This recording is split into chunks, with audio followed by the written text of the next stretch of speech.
তার বাহিনীকে নির্দেশ দিচ্ছেন, তোমরা দলে দলে ভাগ হয়ে যাও, চার দিক থেকে তোমরা কাবার দিকে আক্রমণ করবা, আমরা কাবাকে মাটির সাথে ঘুরিয়ে দিব। বলেন নাউজুবিল্লাহ। এই কথা বলার পর আবরাহার বাহিনী দলে দলে ভাগ হয়ে তারা চতুর্দিক থেকে কাবাকে ঘিরে ধরলেন। কাবার দিকে তারা যাচ্ছেন দলে দলে অস্ত্র নিয়ে কাবা ভাঙার জন্য।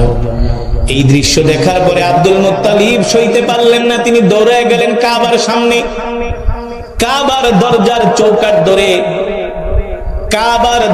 চৌকাঠ ধরে তিনি আসমানের দিকে তাকায়া, একটা শিকল ধরে তিনি আসমানের দিকে তাকায়া ঝুলে তিনি আসমানের দিকে তাকায়া তিনি কান্না করতেছেন আর বলতেছেন, ও কাবার মালিক, ও বাইতুল্লাহর মালিক, আবরাহা 1000 2000 না 7000 সৈন্য নিয়ে আসছে আপনার ঘর ভাঙার জন্য।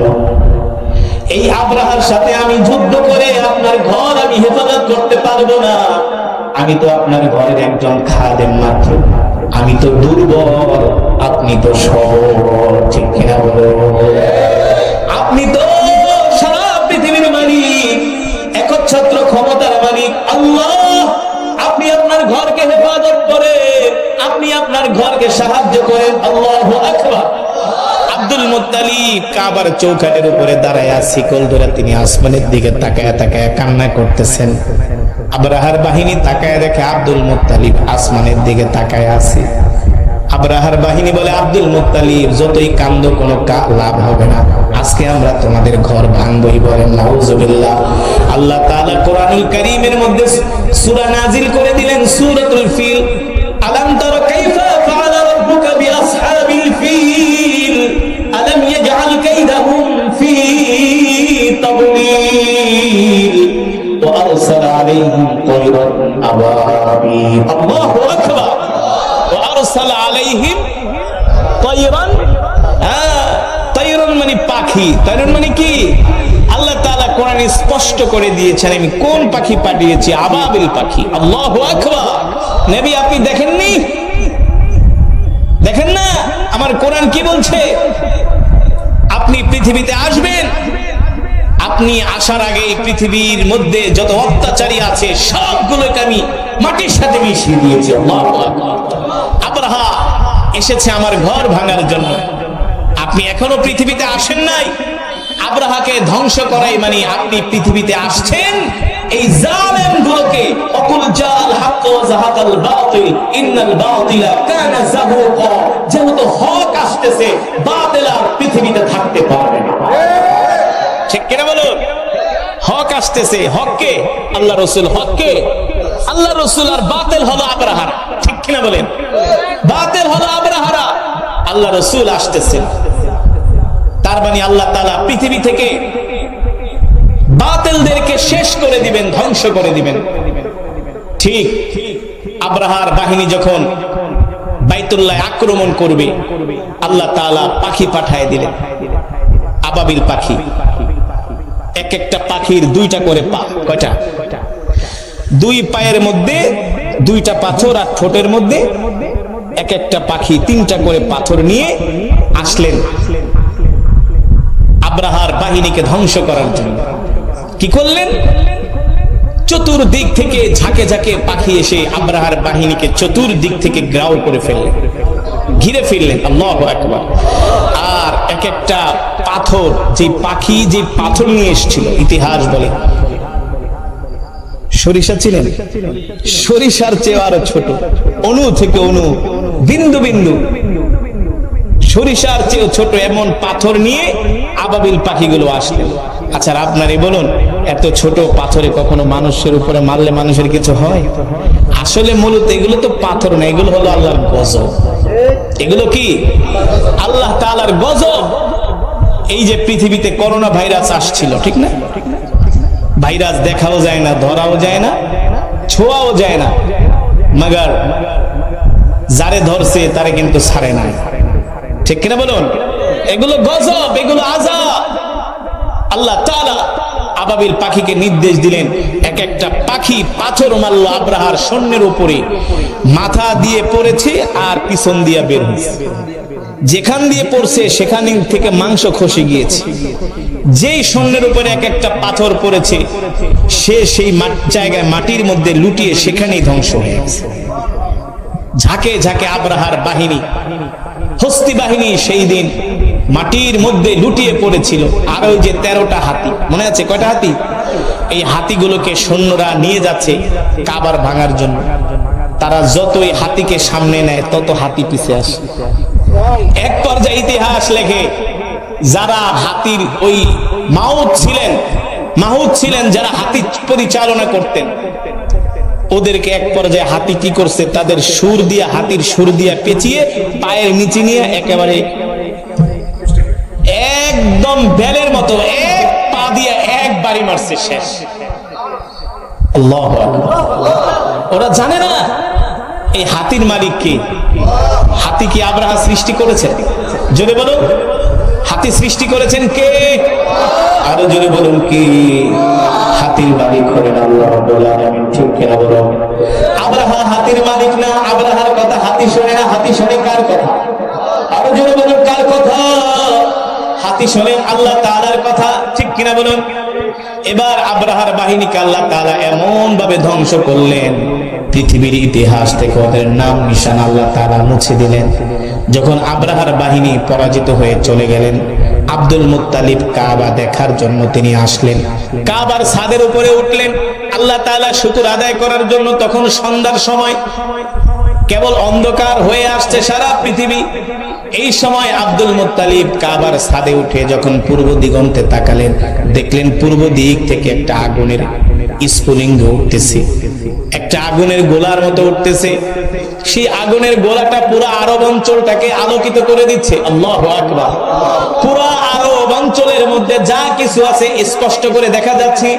রোম পারস্যের রাজপ্রাসাদ পর্যন্ত দেখা যাচ্ছে। তার মানে কি আল্লাহ রাসূল দুনিয়াতে আসতেছে, এই পৃথিবীর জমিন থেকে অন্ধকার দূর হয়ে যাবে। ঠিক কিনা বলো? অন্ধকার দূর হয়ে যাবে। আল্লাহু আকবার। আল্লাহ তাআলা তার হাবিবকে দুনিয়াতে পাঠাবেন। কিভাবে পাঠাবেন? আল্লাহ রাসূলের পিতার নাম হলো আব্দুল্লাহ। নাম কি? আল্লাহ রাসূলের পিতার নাম হলো আব্দুল্লাহ, তার মাতার নাম হলো আমিনা। আব্দুল মুত্তালিবের ছেলে হলেন আব্দুল্লাহ। আব্দুল মুত্তালিবের ছেলের নাম কি? আব্দুল্লাহ। কেবলমাত্র যৌবনে পা দিয়েছে আব্দুল্লাহ, একজন তাগড়া নওজোয়ান যুবক আব্দুল্লাহ। দেখতে শুনতে এত সুদর্শন সুন্দর, রাস্তায় বের হলে মক্কার নারীরা আব্দুল্লাহর জন্য পাগল হয়ে যায়। আল্লাহু আকবার। আব্দুল্লাহকে মক্কার নারীরা ডাক দিয়ে বলে, আব্দুল্লাহ। আব্দুল্লাহকে বিবাহের জন্য প্রস্তাব দেয়। শুধু আব্দুল্লাহর কাছে না, আব্দুল মুত্তালিবের কাছে প্রতিদিন অসংখ্য বিবাহের প্রস্তাব আসে। প্রতিদিন বিবাহের প্রস্তাব আসে।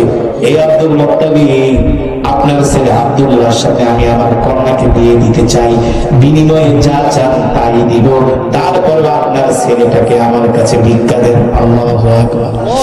আল্লাহ রাসূলের পিতা আব্দুল্লাহর জন্য মক্কার নারীরা এতটা পাগল।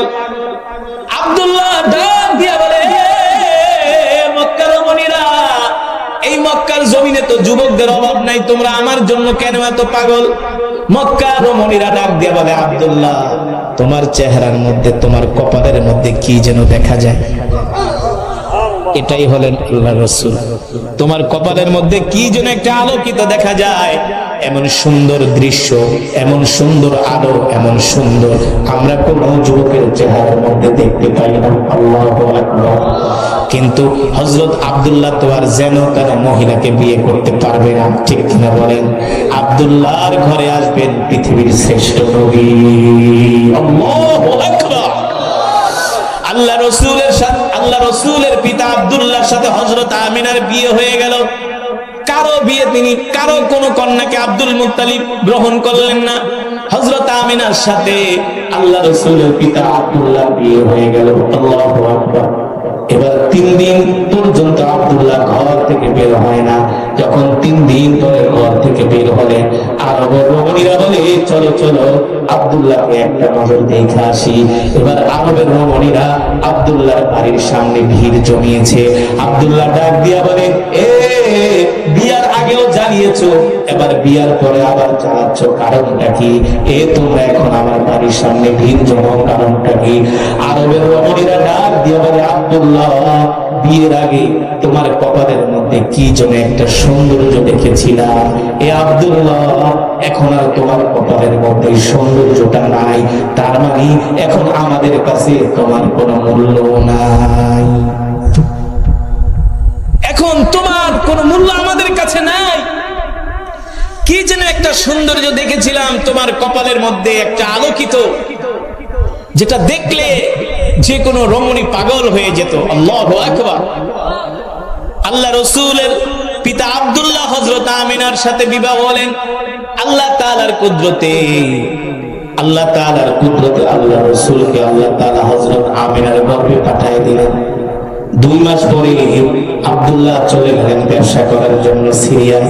পথিমধ্যে হযরত আব্দুল্লাহ অসুস্থ হয়ে পথিমধ্যে আব্দুল্লাহ ইন্তেকাল করেন। কিন্তু আল্লাহ রাসূল হযরত আমিনার গর্ভে খবর আসলো বাড়িতে, আমিনা তোমার স্বামী আব্দুল্লাহ নাই, তোমার স্বামী আব্দুল্লাহ ইন্তেকাল করেছে। এই খবর শুনে আল্লাহ রাসূলের মাতা আমিনা তিনি বিচলিত হয়ে গেলেন, তিনি বাকরুদ্ধ হয়ে গেলেন, এত কষ্ট পেলেন, কারণ তার গর্ভে আব্দুল্লাহর সন্তান, আর আব্দুল্লাহ দুনিয়াতে নাই। একজন মেয়ের জন্য এর চাইতে আর কষ্টের কিছু হতে পারে না, পারে? গর্ভের সন্তান, অথচ সে মারা গেছে, বাবা নাই। কত অজানা প্রশ্ন মনের ভিতরে বারবার ঘুরপাক খায়। হায় রে আব্দুল্লাহ, আপনি আপনার সন্তান আমার গর্ভে, আপনি ইন্তেকাল করছেন, এই সন্তান নিয়ে আমি কোথায় যাব, কোথায় দাঁড়াবো, আমি কি করব? সারাদিন শুধু আমিনা এই চিন্তা করে, টেনশন করে। আল্লাহ তাআলা দেখলেন হযরত আমিনার এই চিন্তা, টেনশন। আল্লাহ তাআলা সহ্য করতে পারলেন না, জিবরাইলকে পাঠিয়ে দিলেন। জিবরাইল, যাও আমিনাকে যায় সান্ত্বনা দিয়ে আসো, আমিনাকে যায় বুঝাই আসো। আমার আমিনা কষ্ট পাচ্ছি, আমার আমিনা টেনশন করতেছি, আমার আমিনা জানি না তার গর্ভে দুনিয়ার কোন সাধারণ মানুষ আসে নাই, তার গর্ভে আমি আমার হাবিবকে পাঠিয়েছি, আমি আমার হাবিবকে পাঠিয়েছি তার গর্ভে। হঠাৎ করে একদিন জিবরাইল আসলেন হযরত আমিনার সামনে, তিনি ভয় পেয়ে গেলেন, কারণ এমন সুদর্শন আকৃতির মানুষ কোনোদিন দেখে নাই, উঁচা লম্বা সুন্দর সুদর্শন। জিবরাইল এসে বললেন, আমিনা আপনি ভয় পাবেন না, আমি দুনিয়ার কোনো সাধারণ মানুষ না, আমি হলাম আল্লাহ তাআলার একজন ফেরেশতা, আমার নাম হলো জিবরাইল। আমার নাম, জোরে বলুন, আমার নাম হলো জিবরাইল, আমি আল্লাহ তাআলার একজন বিশেষ ফেরেশতা, বিশেষ দূত। এ আমিনা, আপনার গর্ভে সন্তান, আপনি ভয় পাইতেছেন না? আপনার স্বামী আব্দুল্লাহ ইন্তেকাল করছে, আপনার সন্তানের ভবিষ্যৎ কি হবে? আব্দুল্লাহর জন্য আপনি টেনশন করবেন না, সন্তানের জন্য টেনশন করবেন না। আমিনা, আপনার গর্ভে যিনি আছেন তিনি দুনিয়ার কোন সাধারণ মানুষ নন, তিনি হলেন রহমাতুল লিল আলামিন, তিনি হলেন দোজাহানের বাদশা, ইমামুল আম্বিয়া, সাইয়্যিদুল মুরসালিন, খাতামুন নবীন, সমস্ত নবীদের ইমাম, সমস্ত নবীদের সরদার, সুবহানাল্লাহ, যার উম্মতের সংখ্যা হবে পৃথিবীতে সবচেয়ে বেশি, সুবহানাল্লাহ। আমিনা, আপনি চিন্তা করেন কেন? আপনার গর্ভে কে আছে জানেননি? শুনেন, আপনি চিন্তা করতেছেন আপনি আপনার সন্তানকে কি খাওয়াইবেন, কিভাবে আপনি আপনার সন্তানকে লালন পালন করবেন। সাধারণত যদি সন্তান গর্ভে আসে, মা অনেক চিন্তা করে না, ছেলেটা বড় হইলে তাকে পড়ালেখা করাবো, তাকে খেলনা কিনে দিব, ভালো জামা কিনে দিব, ঠিক কিনা বলেন? কিভাবে তাকে মানুষ করব, সব মায়ের একটা চিন্তা থাকে, একটা প্ল্যান থাকে। জিবরাইল ডাক দিয়ে বলে, আমিনা, আপনি ভাবতেছেন আপনার সন্তানকে কে খেলনা কিনে দিবে? আমিনা, আপনি কি বলেন না বলেন, আপনার সন্তান তিনি তো দুনিয়ার কোন সাধারণ মানুষ নন, তিনি হলেন নবী। যার রাসূলের প্রতি ভালোবাসা যত, তার সুবহানাল্লাহর আওয়াজও হবে তত, ঠিক কিনা বলুন? আমিনা, আপনি কি চিন্তা করেন আপনার সন্তানকে কে খেলনা কিনে দিবে? আরে আপনার সন্তান কি সাধারণ সন্তান নাকি? সে তো নবী, সুবহানাল্লাহ।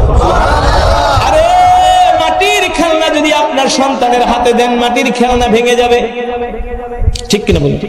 আর কাঠের খেলনা দিয়ে আপনার সন্তান খেলবে, এটা মানায় না, কারণ আপনার সন্তান হলো নবী। সুবহানাল্লাহ। বাজার থেকে অন্য কোনো খেলনা নিয়ে আসবেন, সেটাও তার জন্য মানায় না, কারণ যে যত বড় তার সম্মান, ঠিক কিনা বলুন? এই গ্রামের একটা সন্তান হইলে তাকে 5 টাকা দিয়ে একটা খেলনা কিনা দেয়, আর সালমান এফ রহমানের নাতিপুতিরে লক্ষ টাকা দিয়ে গাড়ি কিনা দেয়। কথা কর নাকি? যার অর্থ বেশি তার খেলনার দামও বেশি, না? তার চলাফেরাও তেমন।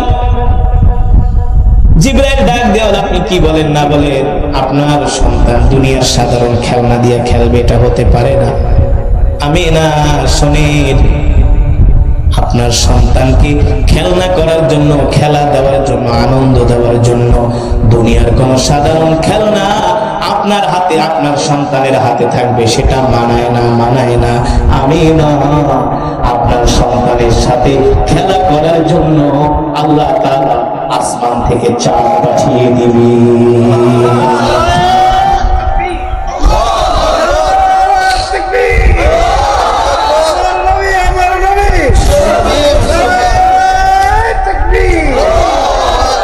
মুসলমান যুবকরা আমার, বন্ধুরা আমার, ও দোস্ত শোনো, জিবরাইল বলতেছে আপনার সন্তানের সাথে খেলা করার জন্য আল্লাহ আসমান থেকে চাঁদ পাঠাবে, চাঁদ আইসা আপনার সন্তানের সাথে খেলা করবে। আর আপনি বলতেছেন আপনার সন্তানকে কে পড়াশোনা করাবে? দুনিয়ার কোন মানুষ আপনার সন্তানের শিক্ষক হবে? এটা হতে, আপনার সন্তানের শিক্ষক হবে স্বয়ং আল্লাহ রাব্বুল আলামিন। আমি না, আপনি ভাবতেছেন আপনার সন্তানকে কে বড় করবে? আপনার কোনো চিন্তা নাই, টেনশন নাই। আল্লাহ তাআলা কোরআনে বলে দিয়েছেন, আলাম ইয়াজিদকা ইয়াতীমান ফাআওয়া। নবী, আমি কি আপনাকে এতিম হিসাবে পাই নাই? আমি তো আপনাকে এতিম হিসাবে পেয়েছি। আমি আল্লাহ আপনাকে আশ্রয় দিয়েছি, ঠিক কিনা বলুন? আমি আল্লাহ আপনাকে পথ দেখাইছি। আমি যদি পথ না দেখাইতাম আপনি পথ পেতেন না, আর আমি আল্লাহ পথ পাওয়াই দিছি। এই কারণে আমি আল্লাহ আপনাকে সারা পৃথিবীর বাদশা বানিয়ে দিয়েছি, ঠিক কিনা বলো? আল্লাহু আকবার। হযরত আমিনার গর্ভে আল্লাহর রাসূল সাল্লাল্লাহু, হযরত আমিনার গর্ভে। এবার আমিনা রাস্তা দিয়ে কোন জায়গায় যায়, আত্মীয়র বাড়িতে, যেখানে যায় সেখানে হযরত আমিনার শরীর থেকে মিশক আম্বরের ঘ্রাণ বের হয়, জান্নাতি খুশবুর ঘ্রাণ বের হয়। যেখানে আমিনা সেখানেই ঘ্রাণ। এলাকার কিছু মহিলা হযরত আমিনার বিরুদ্ধে লেগে গেল, এই আমিনা এত দামি দামি খুশবু কোথায় পায় রে? আমিনার স্বামী নাই, কে আমিনাকে এত দামি দামি খুশবু আইনা দেয়? হযরত আমিনার বিরুদ্ধে তারা লেগে গেল। আব্দুল মুত্তালিবের স্ত্রীর কাছে যায় বিচার দেয়। আব্দুল মুত্তালিবের স্ত্রী, শোনে, তোমার সন্তান ইন্তেকাল করছে, তোমার বিধবা ছেলের বউ আমিনা দামি দামি খুশবু লাগায়, ব্যাপারটা কি? আব্দুল মুত্তালিবের স্ত্রী কয়, আমিও তো মাঝে মাঝে আমিনার শরীর থেকে ঘ্রাণ পাই। আসলেই আরবদের প্রথা হলো, কোন স্বামী যদি ইন্তেকাল করে তাহলে বিধবা স্ত্রী কোনো খুশবু লাগাতে পারবে না। এটা হলো ওদের প্রথা, এটা হলো ওদের প্রথা। কিন্তু আমিনা বিধবা, স্বামী নাই, এমন একজন ভদ্র মহিলা, সম্ভ্রান্ত পরিবারের একজন কন্যা হলেন হযরত আমিনা। কিন্তু তাকে কিভাবে বলবে আব্দুল মুত্তালিব, আব্দুল মুত্তালিবের স্ত্রী, মা তুমি এত দামি দামি খুশবু কোথায় পাও? এই কথা যে বলবে এটাও তাদের সাহস হয় না। একদিন আব্দুল মুত্তালিবের স্ত্রী আব্দুল মুত্তালিবের কাছে বিচার দিছে, শোনো, এলাকার সব মহিলারা এসে আমিনার বিরুদ্ধে আমার কাছে নালিশ দিছে, কারণ সব এলাকার মধ্যে কিছু ঝগড়াটে মহিলা আছে, একজনের ভালো আরেকজনের দেখতে পারে না, আছে না? এটা সেই 1450 বছর আগে ছিল, এখনো আছে কিয়ামত পর্যন্ত। তারা মানুষের ভালো দেখতে পারে না, মানুষের কল্যাণ দেখতে পারে না, একজন আরেকজনের বিরুদ্ধে লেগে থাকে, ঠিক কিনা বলো? এই সমস্ত মহিলাদেরকে আল্লাহ হেফাজত করুন, আল্লাহ ওদের হেদায়েত দান করুন। ওদের কারণে দেখবেন সমাজে মারামারি, কাটাকাটি, ভাই ভাই ঝগড়া লাগায় দেয়, বুঝেন নাই? দুই ভাই কত সুন্দর মিল, একসাথে ভাত খায়, একসাথে খেতে যায়, একসাথে কাজ করে, একসাথে বাজারে যায়, বিয়ে করছে তো শেষ, না? ভাই বড় ধন, রক্তের বাঁধন, যদি হয় পৃথক নারীর কারণ, ঠিক কিনা বলুন? আবার ভালো নারীও আছে। তো আমরা দোয়া করি আল্লাহ তাআলা সবাইকে হেদায়েত নসিব, সব রমণীরা যাতে ভালো হয়ে যায়, ঠিক কিনা বলুন? হ্যাঁ, একজন আরেকজনের বিরুদ্ধে কুৎসা রটনা করবেন না, এগুলো প্রচন্ড গুনাহ। গীবাত করবেন না, আল গীবাতু আশাদ্দু মিনাজ জিনা, গীবাত ভয়ঙ্কর একটা গুনাহ, এগুলো করবেন না। একজনের অগোচরে আরেকজনে যায় একজনের সাথে আরেকজনের ঝগড়া লাগিয়ে দিবেন না, ঠিক কিনা বলুন? আপনি যত ইবাদত করবেন কোনো লাভ, আল্লাহ তাআলা হেফাজত করুন বলি আমিন। এবার আব্দুল মুত্তালিবের স্ত্রী আব্দুল মুত্তালিবের কাছে নালিশ করলো, শোনো, তোমার ছেলে আব্দুল্লাহ মারা গিয়েছে, কিন্তু আমিনা দামি দামি খুশবু লাগায়, বিশ্বাস করো আমিও আমিনার শরীর থেকে ঘ্রাণ পাই। কি করা যায়, কি করা যায়, কিভাবে আমরা আমিনাকে এই কথা বলবো? একদিন আব্দুল মুত্তালিব হযরত আমিনাকে ডাকলেন, মারে, তোমার সাথে কিছু কথা আছে, তুমি আসো, তোমার সাথে কিছু কথা বলবো। একদিন সন্ধ্যার সময় আমিনা আব্দুল মুত্তালিবের কাছে আসলেন, তার ঘরে আসলেন। আব্দুল মুত্তালিব আর তার স্ত্রী দুইজনে বসে আছেন আমিনার সাথে কথা বলার জন্য। যখন আমিনা ঘরে ঢুকলেন, আব্দুল মুত্তালিবের স্ত্রী তার মাথায় হাত দিয়ে বলে, মা কিছু মনে করো না, তোমাকে একটা কথা বলি। হযরত আমিনা বলে, আম্মাজান কি বলবেন? আমিনা গো শোনো, আশেপাশের মহিলারা এসে তোমার কাছে নালিশ দিয়ে গেছে, তুমি নাকি দামি দামি খুশবু লাগাও, এত দামি দামি খুশবুগুলো তুমি কোথায় পাও? বলো তো সত্যি করে আমিনা। এই কথা শোনার পরে আল্লাহ রসুলের মাতা হযরত আমিনার চোখ দিয়ে ঝরঝর করে পানি পড়তেছে। হযরত আমিনার কান্না দেখে আব্দুল মুত্তালিব বলে, লিমা তাবকি আমিনা, এ আমিনা তুমি কাঁদো কেন? আমি তো তোমাকে কাঁদার কথা কিছুই বলি নাই। হযরত আমিনা বলে, আব্বা যা, আমি দামি দামি খুশবু কোথায় পাবো? আমার তো স্বামী নাই, আমাকে তো কেউ 2 টাকার জিনিসও এনে দেয় না, আমি দামি দামি খুশবু কোথায় পাবো? দামি দামি খুশবু তো আমার কাছে নাই। আব্দুল মুত্তালিবের স্ত্রী বলে, তাহলে মা, আমিও তো তোমার থেকে ঘ্রাণ পাই, তুমি রান্নাঘরে গেলেও সেখানে ঘ্রাণ পাই, রাস্তায় গেলেও সেখানে ঘ্রাণ পাই, তোমাকে নিয়ে কোথাও বেড়াতে গেলে রাস্তা দিয়ে ঘ্রাণে ভরে যায়, কারণটা কি মা? এর রহস্যটা কি? আমিনা ডাক দিয়া বলে, আব্বা যা, আল্লাহি রাব্বিল কাবা, রবের কাবার কসম খায়া বলি, কিছুদিন আগে আমার সাথে আয়েশা জিবরাইল দেখা করে গেছে। সুবহানাল্লাহ। আব্দুল মুত্তালিব বলে, বলো কি? বলে, হ্যাঁ, কিছুদিন আগে আমার সাথে এসে জিবরাইল দেখা করে গেছে, আর আমার গর্ভে যে সন্তান, বলছে আমিনা, তোমার এই সন্তানের নাম দুনিয়ার কোনো মানুষ রাখবে না, তোমার সন্তানের নাম আসমানের মালিক, জমিনের মালিক আল্লাহ রাব্বুল আলামিন তিনি নিজেই রেখে দিয়েছেন, তোমার সন্তানের নাম হলো মুহাম্মদ। তোমার সন্তানের নাম মুহাম্মদ, অধিক প্রশংসিত। সুবহানাল্লাহ। মুহাম্মদ মানে কি? অধিক প্রশংসিত। আল্লাহু আকবার। তোমার সন্তানের নাম হলো মুহাম্মদ। কেউ তোমার সন্তানের নাম রাখবে না, রেখেছেন? জোরে বলুন কে? তোমার সন্তানের নাম হলো মুহাম্মদ। এই পৃথিবীতে সবচেয়ে মজার নাম হলো মুহাম্মদ। আরবে সব মানুষ সবাইকে মোহাম্মদ বলে ডাকে, জানেন? ইয়া মুহাম্মদ। আমি যখন মিশরে থাকতাম, তো এক মিশরে আমাকে ডাকতেছে, মুহাম্মদ তাল তাল। আমি বলি, আমার নাম তো মোহাম্মদ না। তো আরেক বাঙালি বলতেছে, মিয়া, আরবিরা প্রত্যেকটা মানুষকে মোহাম্মদ বলে ডাকে, আমরা বলি না ভাই, এই শোনো। তারা বলে মুহাম্মদ তাল তাল, মুহাম্মদ মুহাম্মদ। আমরা মুহাম্মদ সাল্লাল্লাহু আলাইহি সাল্লামের উম্মত, ঠিক কিনা বলেন? আমরা সেই বিশ্ব নবীর শিষ্য, ঠিক কিনা বলুন?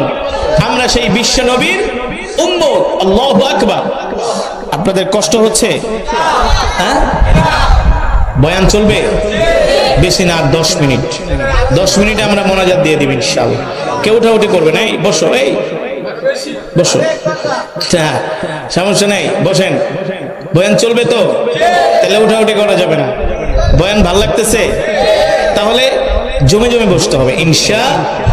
আল্লাহ তাআলা এই মাজমাকে কবুল করুন। আমার ভাই দেখেন, এই প্রতিকূল আবহাওয়ার মধ্যে সেই মাহফিলটার আয়োজন করে প্রতি বছর, আজকে 12তম। খুব হিম্মত, খুব সাহস এই মাহফিলটা আয়োজন করে। আপনারা যে ঘরটায় বসছেন এই ঘরটা কি গল্প করার ঘর, ভাত রান্নার ঘর? এটা একটা মাদ্রাসা। এটা কি? আল মসজিদু বাইতুল্লাহ আল মাদ্রাসাতু বাইতি। আল্লাহ রাসূল বলেন মসজিদ হলো আল্লাহর ঘর আর মাদ্রাসা হলো আমার ঘর। এটা একটা মাদ্রাসা, এটা একটা হেফজখানা হবে, এটা একটা দ্বীনি প্রতিষ্ঠান হবে। আপনারা খুশি নাকি বেজার? যেভাবে করে আজকে এই ঘরের নিচে বসছেন, আমরা আল্লাহ তাআলার কাছে দোয়া করি এই ঘরকে আল্লাহ তাআলা কিয়ামত পর্যন্ত কবুল করুন। এই ঘরটাকে আল্লাহ তাআলা দ্বীনি মাদ্রাসা হিসেবে কবুল করুন বলি আমিন। এখানে একটা মাদ্রাসা হোক, আপনারা চান? চান না? কে কে চান হাত উঠান। আল্লাহু আকবার। হাত সোজা করেন, সোজা সোজা সোজা করেন। আল্লাহ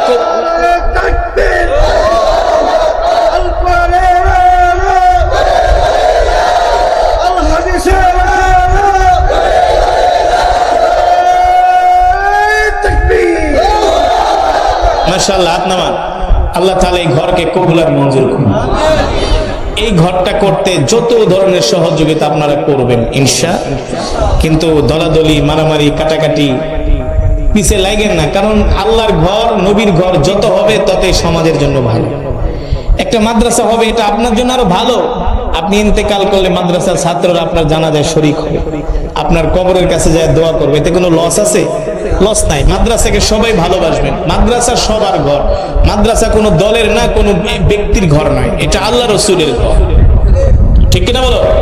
এই মাদ্রাসা আপনারা সর্বাত্মক সব দিক থেকে, মানসিক ভাবে, আর্থিক ভাবে, সব দিক থেকে মেন্টালি আপনারা সাপোর্ট দিবেন। এই মাদ্রাসার সাথে থাকবেন তো ইনশাআল্লাহ। আমি একজন মুসাফির, আপনাদের কাছে আরজ করলাম, অনুরোধ করলাম, আমার অনুরোধটা রাখবেন তো ইনশাআল্লাহ। আল্লাহ তাআলা সকলকে কবুল করুন বলে আমি আরো জোরে শুনে বলি আমি। যেটা বলছিলাম, মুসলমান আল্লাহর বান্দারা, যুবক বন্ধুরা, হযরত আমিনা আব্দুল মুত্তালিব তার স্ত্রীকে ডাক দিয়ে বলে, মা শোনো, মা ভালো করে শোনো, আমার গর্ভে যে সন্তান, সেই সন্তানের নাম হলো বড় কি? এই নাম কে রেখেছেন? বলে না, আমার কাছে জিবরাইল এসে বলে গিয়েছেন এই নাম হলো আল্লাহ তাআলা নিজেই রেখে দিয়েছেন। এবার আর কোন চিন্তা আছে নাকি? সুবহানাল্লাহ বলেন। এবার আব্দুল মুত্তালিব টেনশনে পড়ে গেলেন, হায় রে, আমার নাতি আসতেছে দুনিয়াতে, কিন্তু আশেপাশে সব হলো শত্রু। সব হলো দুনিয়াতে না আসতেই শত্রুতা আমি শুরু হয়ে গেছে না? হযরত আমিনার বিরুদ্ধে মিথ্যা কথা বলে, কুৎসা রটনা করে। হযরত আমিনা বলে, আম্মা যান, যেই দিন থেকে মুহাম্মদ আমার গর্ভে এসেছে, সেই দিন থেকে আমার শরীরের মধ্যে জান্নাতের ঘ্রাণ শুরু হয়ে গেছে। সেই দিন থেকে আমার শরীর থেকে জান্নাতের খুশবুর ঘ্রাণ বের হয়। আমি যেদিকে যাই সেদিকেই জান্নাতের ঘ্রাণ আমার শরীর থেকে বের হয়। আল্লাহু আকবার। এমনকি আব্দুল মুত্তালিবের স্ত্রী বলে, মা গো, ঠিকই বলছো, তুমি রান্নাঘরে যাও, আমিও তোমার পিছনে পিছনে যাই, সেখানেও আমি ঘ্রাণ পাই। আল্লাহু আকবার। তুমি রাস্তায় যাও, সেখানেও আমি ঘ্রাণ পাই। আল্লাহু আকবার। এমনকি হযরত আমিনা যখন পানি আনার জন্য কূপের কাছে যায়, কোথায় যায়? কূপের কাছে যায় পানি আনার জন্য। 40 ফিট গভীর হলো সেই পানির কূপ, 40 ফিট নিচে পানি পড়ে থাকে। হযরত আমিনা কূপের কাছে দাঁড়ানোর সাথে সাথে কূপের পানি আল্লাহর কুদরতে উপরে উঠে যায়, আর পানিগুলো দলতে থাকে। আনন্দে আত্মহারা হয়ে পানিগুলো লাভ দেয় আর বলে, আমিনা, তোমার মশটা দাও, তোমার মশটা ভরে দেই। আল্লাহু আকবার। তোমার পাত্রটা দাও, তোমার পাত্রটা ভরে দেই। আমিনার বান্ধবীরা অবাক হয়ে যায়। আমরা যখন পানি নিতে আসি, পানি চলে যায় 40 ফিট নিচে, কত কষ্ট করে রশি দিয়ে এক ফোঁটা পানি উঠাই। আর আমিনা আমাদের সাথে যেদিন আসে, সেই দিন পানি একেবারে উপরে চলে আসে। আমিনার বান্ধবীরা তার বাড়ির সামনে যায় দাঁড়ায়, বলে, আমিনা আসো, পানি নিতে যাই। আমিনা আসো, পানি নিতে যাই। ও আমিনা, তুমি শুধু আমাদের সাথে যাবা, আমরা তোমার পানির মশটা কোলে করে বাড়ি তাই না দিব। এর কারণ হলো, তুমি গেলে পানি উপরে উঠে, আর তুমি না গেলে পানি নিচে পড়ে থাকে। এটা তো আমিনার বরকত না, এটা হলো আল্লাহর রাসূলের বরকত। ঠিক কিনা বলো? এমন একজন নবীর উম্মত করে আল্লাহ তাআলা আমাদেরকে দুনিয়াতে পাঠাইছে। খুশি নাকি বেজা? যদি বলেন খুশি নাকি বেজা? আল্লাহ রাসূলকে যখন আল্লাহ তাআলা দুনিয়াতে পাঠালেন, আল্লাহ তাআলা দুনিয়াতে পাঠালেন, আব্দুল মুত্তালিব ইন্তেকাল করলেন। তার চাচার নাম হলো, নাম কি? আবু তালেব নাম কি? তিনি রসুলকে এত ভালোবাসতেন। আব্দুল্লাহ তো নাই, তিনি তো ইন্তেকাল করছেন। এই আবু তালেব তিনি রসুলকে এত ভালোবাসতেন, এত ভালোবাসতেন। আবু তালেব আল্লাহ রসুলের যা লাগতো সব কিনা দিত, যা লাগতো। একদিন আবু তালেব বাজারে গেছে, সন্ধ্যা হয়ে গেছে, তাড়াতাড়ি দৌড়ায় বাড়িতে আসতেছে যে ভাতিজা বাড়িতে কি না কি করে। এতিম মানুষ। আবু তালেব বলে, আমি বাজার থেকে আসতেছি, দেখি আকাশের চাঁদ আস্তে আস্তে করে আমার বাড়ির দিকে আসতেছে। আমি ভয় পেয়ে গেলাম, আমার বাড়ির ছাদের উপরে একেবারে আকাশের চাঁদ চলে আসছে। বলে, আকাশের চাঁদটা যদি আমার বাড়ির ছাদের উপরে পড়ে তাহলে তো আমার বাড়ি শেষ, আমার বাড়ি। চাচা ভয় পেয়ে গেলেন। আবু তালেব বলেন, আমি আস্তে আস্তে করে আমি আমার বাড়ির কাছে আসলাম। আয়েশা দেখি ভাতিজা মোহাম্মদ শুয়ে আছে, আর আকাশের চাঁদ আমার ভাতিজা মোহাম্মদের সাথে খেলা করতেছে। ওই যে জিবরাইল বলে গেছিল না যে আমিনা, আপনার সন্তান দুনিয়ার কোন সাধারণ খেলনা দিয়ে খেলবে, এটা হতে আপনার সন্তানের সাথে খেলা করার জন্য আল্লাহ তাআলা আসমান থেকে চাঁদ পাঠিয়ে দিলেন। সেই রাসূলের উম্মত আমরা। আল্লাহ তাআলা কোরআনুল কারীমে সেটাই বলছেন, লাকাদ জাআকুম রাসূলুম মিন আনফুসিকুম আজিজুন আলাইহি মা আনিতুম হারিসুন আলাইকুম বিল মুমিনিনা রাউফুর রহিম ফাইন তাওয়াল্লাউ ফাকুল হাসবিয়াল্লাহু লা ইলাহা ইল্লা হু আলাইহি তাওয়াক্কালতু ওয়া হুয়া রাব্বুল আরশিল আযীম। নবী, আপনি বলে দেন, এ দুনিয়ার মানুষ, আমি তোমাদের মধ্য থেকে তোমাদের জন্য এমন একজন রাসূল পাঠিয়েছি যে রাসূল কিনা তোমাদেরকে তার জীবনের চেয়েও ভালোবাসে। আল্লাহ রাসূল তার জীবনের চেয়ে আমাদেরকে ভালোবাসে, জানেন? আল্লাহ রাসূল আমাদেরকে তার জীবনের চেয়েও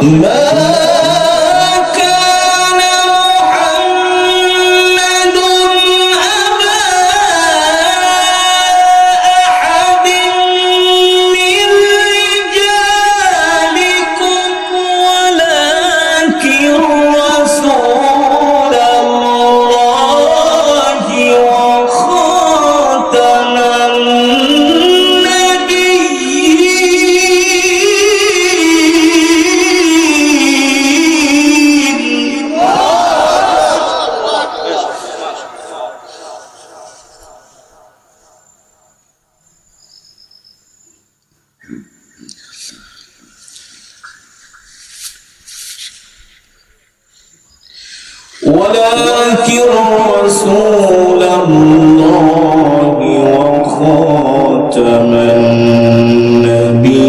النبيين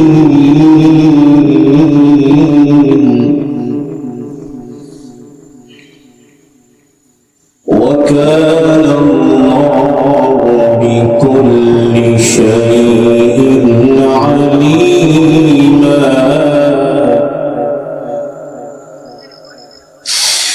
ولكن رسول الله وخاتم النبيين وكان الله بكل شيء عليما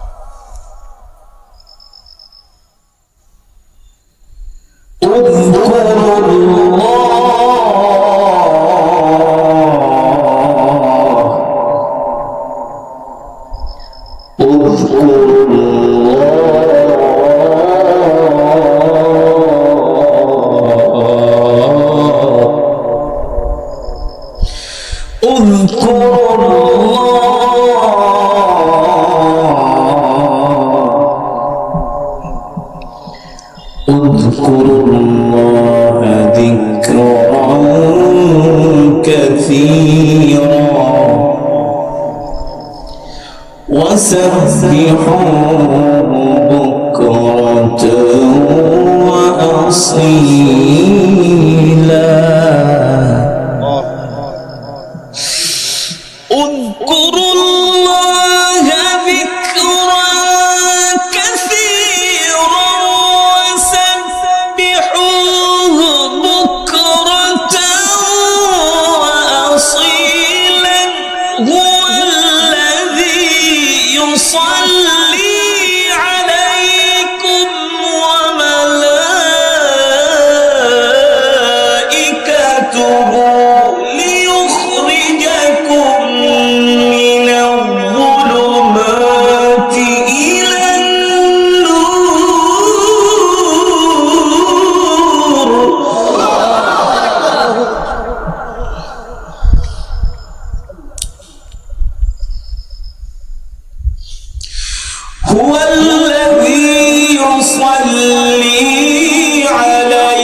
سلام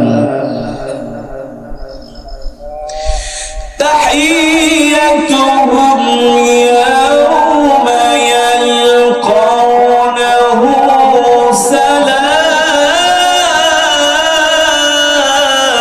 سلام تحيتهم يوم يلقونه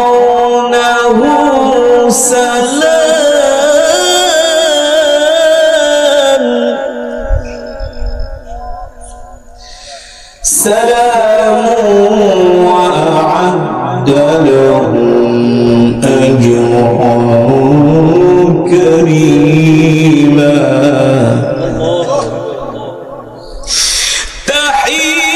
تحيتهم يوم يلقونه سلام وأعد لهم أجرا كريما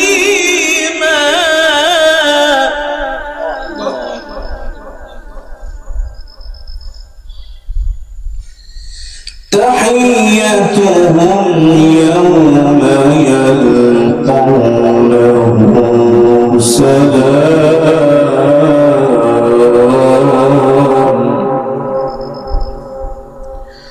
سلام وأعد لهم أجرا كريما الله أكبر ولله الحمد بسم الله الرحمن الرحيم قل هو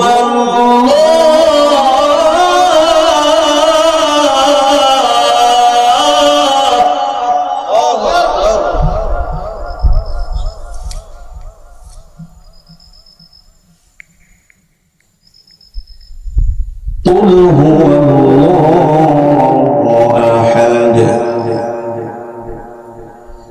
الله الصمد لم يلد ولم يولد لم يلد ولم يولد ولم يكن له كفوا أحد بسم الله الرحمن الرحيم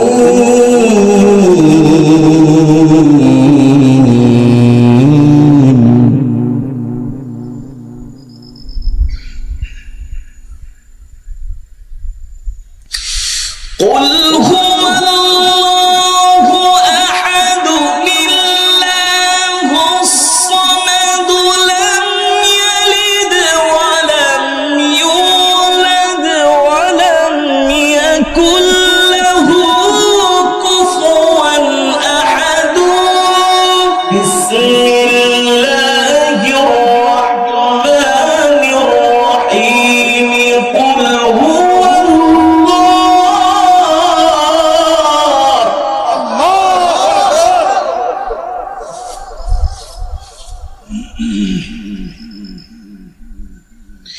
بسم الله الرحمن الرحيم قل هو الله أحد الله الصمد لم يلد ولم يولد لم يلد ولم يولد ولم يكن له كفوا أحد لم يلد ولم يولد ولم يكن له كفوا أحد صدق الله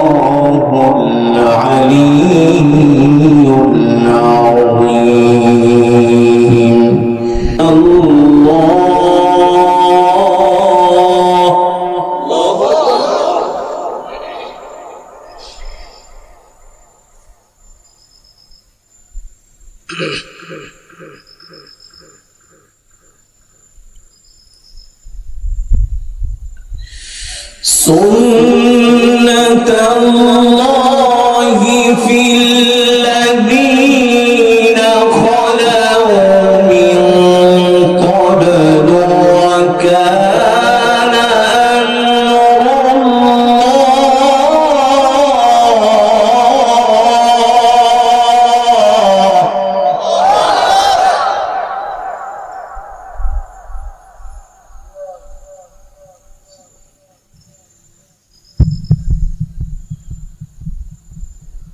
وكان أمر الله قدرا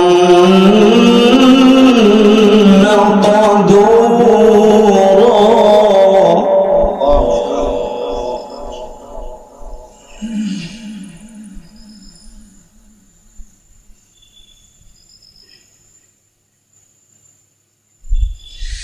وكان